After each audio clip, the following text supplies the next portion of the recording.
Narcissists are seeds of Satan. We have to call a spade, and they are just pure evil. They have an agenda of evil to take out God's children, to take out people who are good. And, they want to infect the entire society with these antisocial and psychopathic traits. And that's why it's interesting if you watch Sam Vaknin's latest video discussing the toxicity of social media. He got into some extremely interesting points about how sinister social media is and how they've actually engineered it so that people become addicted to it. But not only that, it encourages negativity and kind of aggressive behavior. Because if you notice, if you post something negative, you get more reactions. You get a lot of comments and a lot of likes. And so what happens, or dislikes. So what happens is it's in a sense training you towards the negativity. Because in other words, social media, in a way, is like getting supply. It's getting either admiration or hate, hate is supply as well. It doesn't matter. It's whether the attention is good or bad. If you post something on Instagram or wherever, Twitter, you're getting a response. You're getting a reaction, and that is supply. So if you're posting negative things, let's just say like politics, for instance, where there's a lot of vitriol right now amongst the left and the right. So, people might start arguing under the post. You might get a huge amount of activity just based on the negativity of the post itself, and then it breeds more negativity, more fighting, more just negative behavior. And so you might say, okay, well, that was a controversial post, so I'm going to post another controversial thing to get people riled up too. So it's essentially training you to go in one direction, to go towards negativity, because that is getting more of a reaction.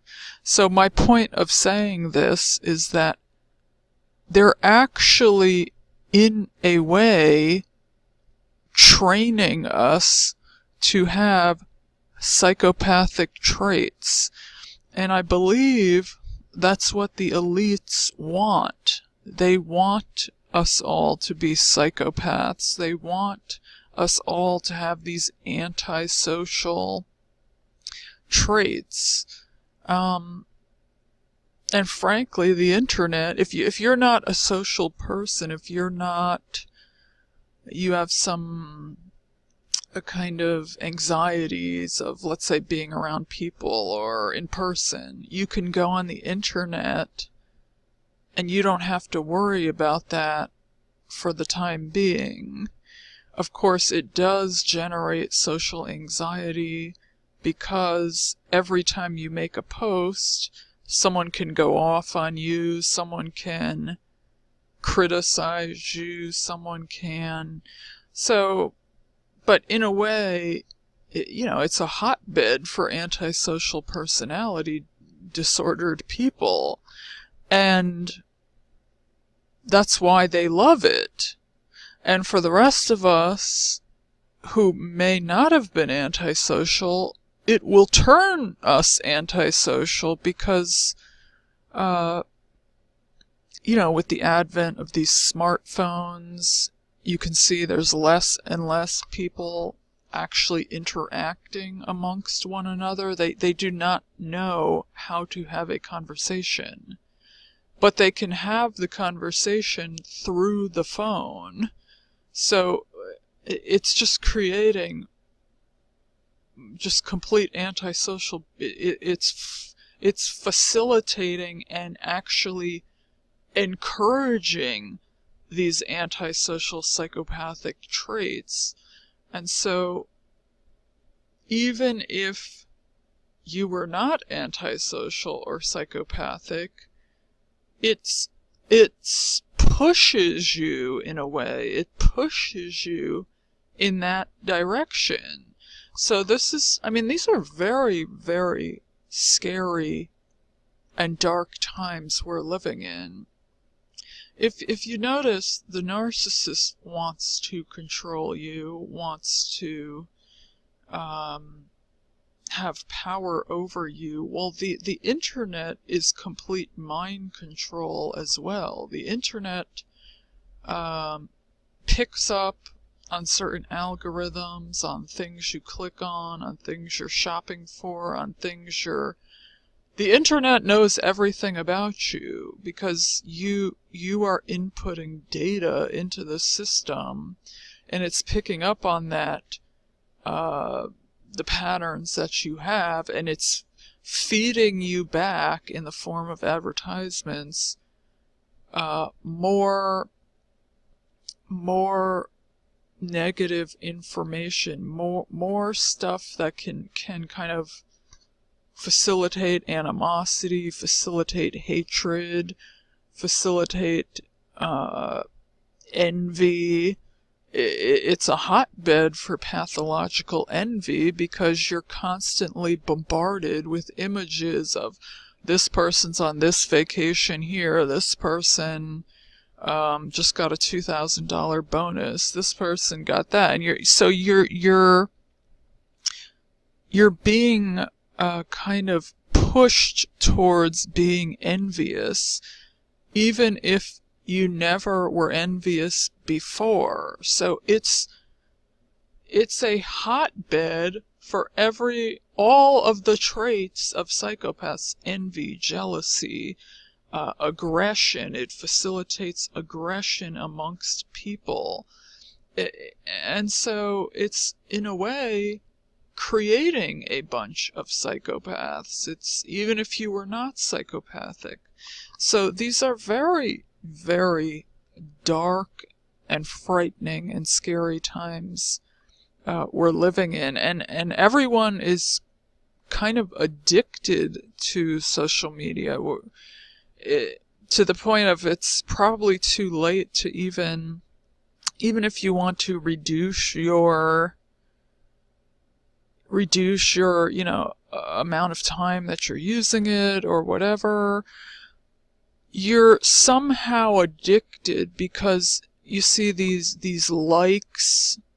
This is like a drug hit. This is like a supply for you. Even if you're not a narcissist, everyone likes getting compliments or having someone like their picture or their post, or so it gives you this kind of drug high, this kind of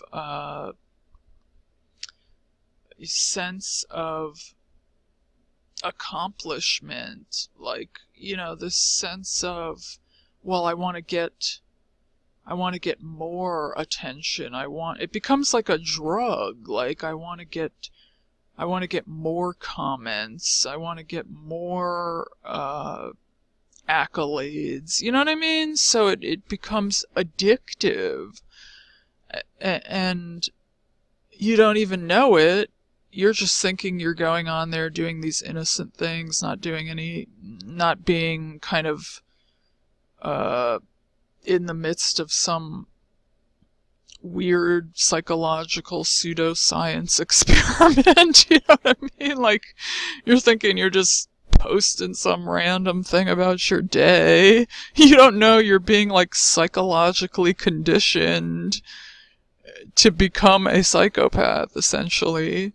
So I mean, these things are extremely negative. I'm seriously considering, and have been actively trying to reduce any kind of social media that I use. I'm probably going to get off some of the things that I'm on. The only one I'll probably keep is YouTube, because obviously I enjoy making videos and things like that. But I definitely want to reduce my online presence, and I already have done it quite a good deal already.